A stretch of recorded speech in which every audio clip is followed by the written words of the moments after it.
All right, so Saturday night in the O2 Arena in London, we have Joyce versus Derek Chisora. Now, you want to call this fight 6 years in the making, really, don't you? Because Joyce, when he turned over pro, I think it was after, might have been before or just possibly slightly after he fought Lenroy Thomas.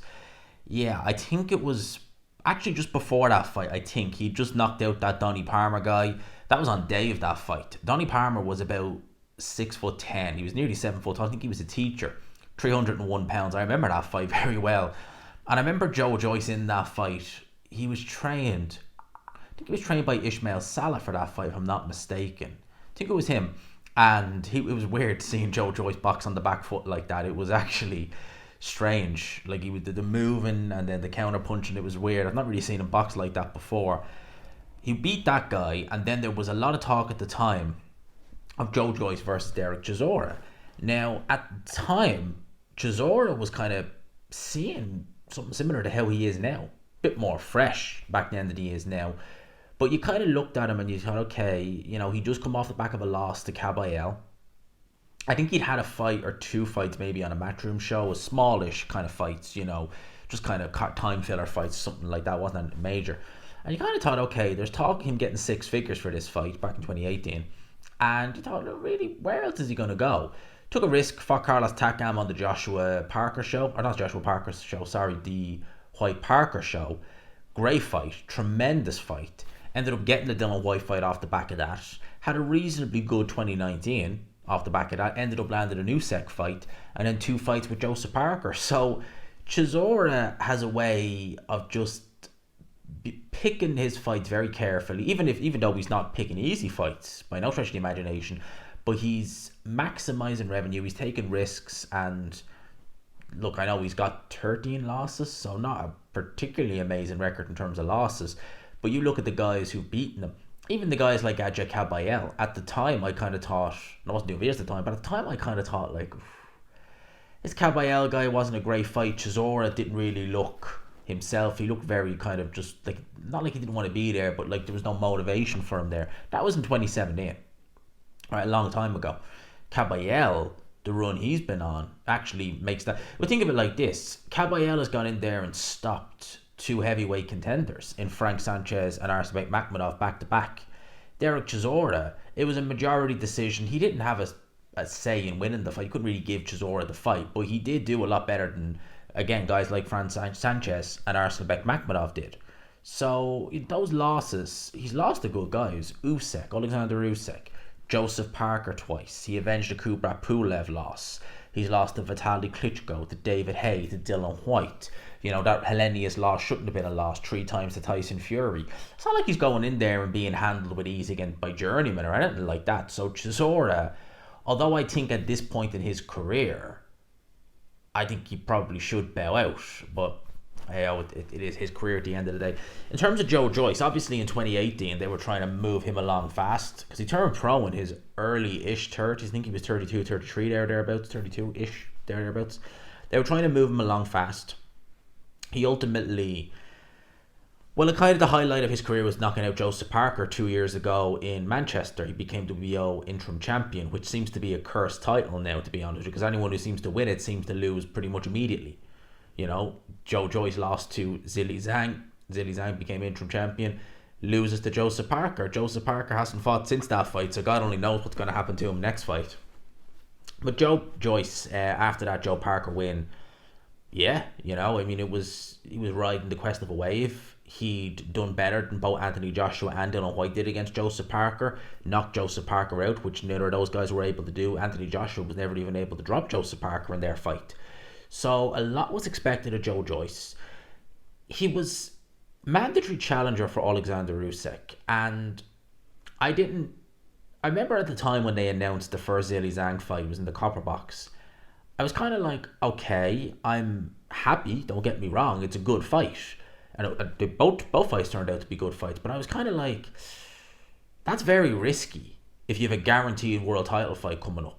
That is a very risky fight to be taken, especially if you don't need to take it. It's not like Zhilei Zhang, is your mandatory or it's a final eliminator or something like that. It's not like that. You just taking that fight as a stay busy fight. It's a fairly flipping dangerous stay busy fight. And obviously it was the first time, and then the second time Joe Joyce got knocked out. So there's question marks around Joe Joyce in where he's at in his career, because he went in there back in March. I think it was Paddy's weekend when they had that Magnificent Seven show. They went in there with Cash Ali. I think that was in Birmingham. I think it was in Birmingham anyway. And yeah, like, he stopped Cash Ali in the last round. I didn't think he looked amazing, and against someone of the caliber of Cash Ali, who, would I even put him at British level? You know, to put it in context, you have Moses Atelma on the undercard here fighting Marius Vac. I'd take him over Cash Ali right now, and I think he'd do a fairly good destructive job on a Cash Ali. Joe Joyce, who is campaigning, or I think is still campaigning at world level, you know, he didn't look amazing. I think that knockout could have came a lot earlier than it did.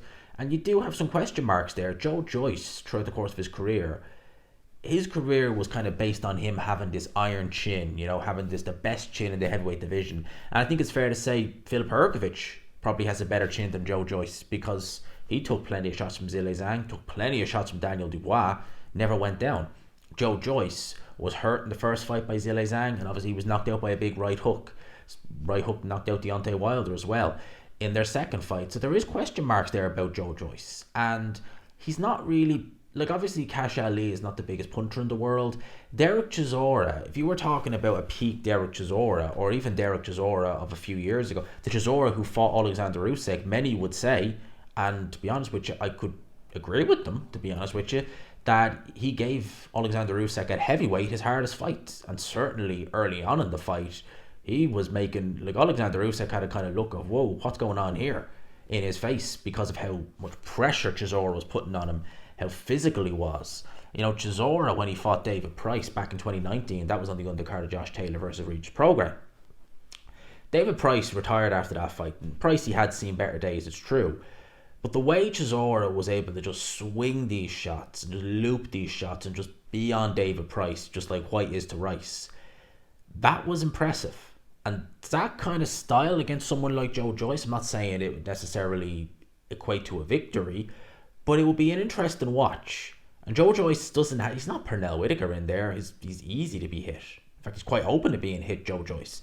He's always been able to take those shots. How will he take those shots now that he's been down? And Chisora has okay punching power. He's got okay punching power. He's not feather fisted. The only thing I would say about Chisora, I wonder how hard is he hitting at this stage in his career. And the reason why I say that is, look, you're only as good as your last fight. And I didn't think Joe Joyce looked amazing against Cash Ali. I didn't think that at all. But against Gerald Washington, I really didn't think Chisora looked good. And that was about a year ago. I think it was on the Hellenius Joshua undercard. And you got to bear in mind, right? Gerald Washington has been knocked out by the likes of Deontay Wilder. He's been knocked out by the likes of, what's that guy's name? Adam Kalnacki. Seems to be a fighter, when you really put it on him, you know, he just falls by the wayside. Seems to be a fighter as well who doesn't take the best shot. Chisora, he hit him. No real issues. No issues there from Gerald Washington. And it was a closer fight than it should have been. You know, I think it should have been, because Chisora in his peak would have handled him like that. He would have handled him the way he handled Spilka, just overpowered him and then knocked him out. And for that fight to be as close as it was, I kind of thought, oh god, you know, Chisora is done. And really, when I saw him with that ring walk, I think that fight was in the O2, the Joshua Hellenius fight. He went to the ring with his daughters. It had the feel of the end, if you get what I mean. He didn't announce he was retiring or anything like that, and obviously he didn't, but it had the feel that, okay, this is it, you know, this is Chisora's, this is his, you know, his bow out, this is it. I thought it was a good way to go out. You're going out with a win, you had your two little girls there with you, walking you to the ring. It's a great way to go out. He's chose to carry on. Apparently he wants 3 more fights, 1 in London, 1 in Manchester, and 1 in Africa. Okay, I do worry about him in this fight, because he has taken a lot of punishment, more so I would say over the last couple of years. And, you know, they say that CTE, I think it's chronic traumatic encephalopathy or something, that's how you pronounce the last part. They do say with stuff like that, and listen, you've been a fighter for well over a decade. You've been in there with numerous big punchers. You've taken numerous big shots. You've been knocked down and knocked out a couple of times. You've taken God knows how many shots in sparring. Again, you're going in there with massive guys who hit very, very hard.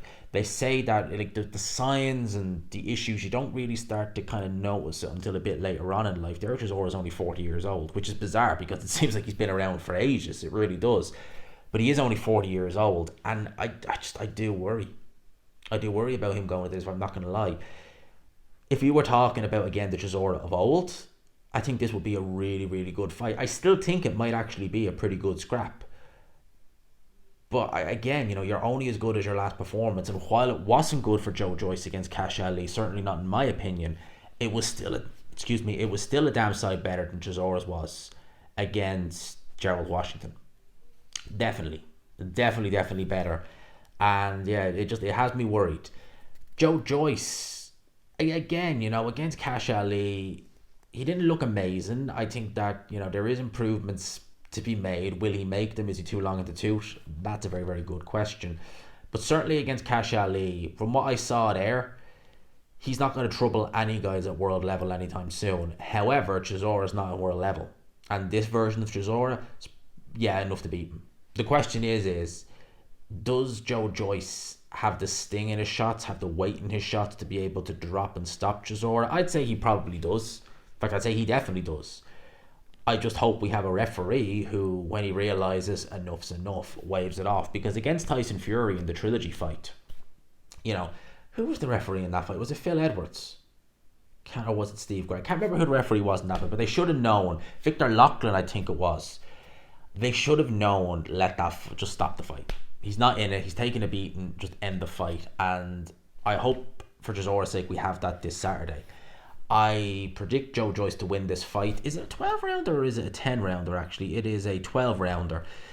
I am predicting a Joe Joyce stoppage mid to late rounds.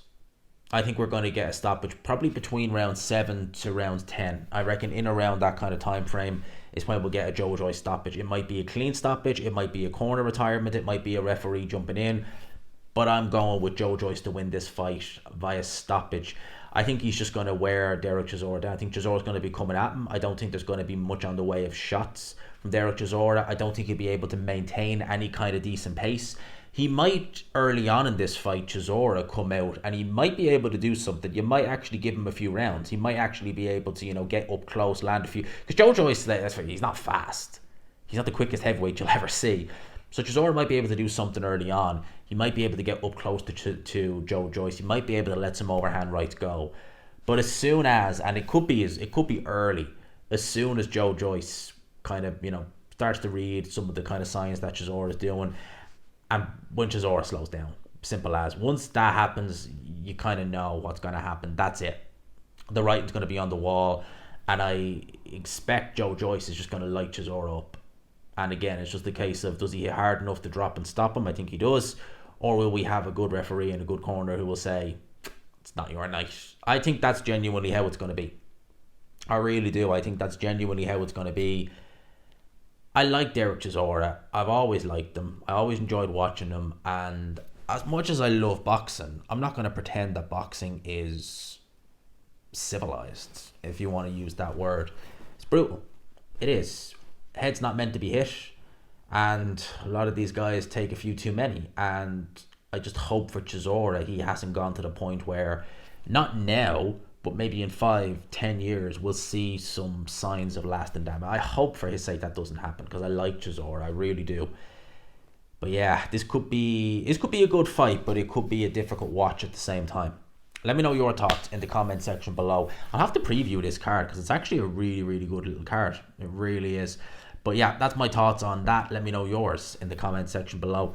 As always, hope you enjoyed it. Smash the like button if you could. Hit subscribe, of course, as always, if you haven't already. Peace.